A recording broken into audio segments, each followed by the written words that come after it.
Hello folks, we're on day 5 now. This is covering the fridge and the kitchen. Big picture here is that we're going through all of our living spaces and we're trying to make old habits more difficult and the new habits, the preferred ones, to be accessible and as easy as possible. And this helps us make that critical first step of trying to change from our old habits to our new habits of health and fitness. What I hope for, folks, is I really want you to try to outlive your past. Your past of being ill-fit and overweight does not need to be your future. You do not need to have pills. You do not need to go hungry. You do not need to go to the gym. You can make changes in your health and fitness following my system, following these checklists will be the big steps that you need. So folks, when we're talking now about the fridge, first thing obviously we talk about cleaning. We want to remove all of the things obviously that are expired, and also in this case we want to remove junk food temptations. So when we restock the fridge, you know, the problem comes not when we're restocking but when we go to the grocery store. So in the supermarket we want to have some rules and some guidelines for us.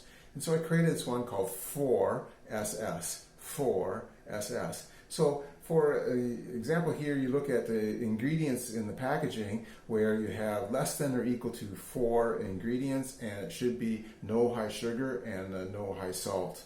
And if you use that 4SS as a guideline, that'll take you a long ways of moving from the very worst foods to more healthy foods. Now in the fridge, we take it a couple more steps. We want to reduce the amount of processed foods and processed meats. So in the meat case, unless you're a vegetarian or a vegan, you want to have just buy the high quality lean beef, high quality lean pork, or chicken breast, for example. Then you're getting good lean meat, nothing else added, and you don't have then the high processing and the high sugar and salt to make some things like hot dogs or sausages and stuff like that. We want to have also protein sources that are substitutes for meat. Unless you're a vegan, have eggs in the refrigerator all the time. That's a very good source of protein. It's low cost, it's very flexible, and eggs are just a very easy, natural way to get to our protein. Another thing you might want to do is look at tofu. I know tofu is more of an Asian style dish, but there's so many different types of tofu. I hope you can find one that you like. It's also very high in protein. So next you're going to look at the colorful veggies. Look at the tomato, look at eggplant, and look at cauliflower, all those types of veggies. Find ones that you like. They have to be ones that you like, otherwise they're just going to spoil in the refrigerator. Do some experimenting. Find the ones that you can add to the dishes that you cook. Another one, you have to have some green veggies, folks. It doesn't matter if it's frozen or fresh or maybe it can go back into the pantry. But try to find some green veggies if you're not a green veggie eater. Even if you just find 1 or 2 that you like, maybe the green beans. For me, it's a spinach. I've learned to eat the spinach several times per week. In the fridge now, also you want to stock it with the accessories that you need for cooking. For example, chopped garlic, ginger if you like, all those types of flavorings, because that adds a kick to the healthy foods and makes them more appetizing.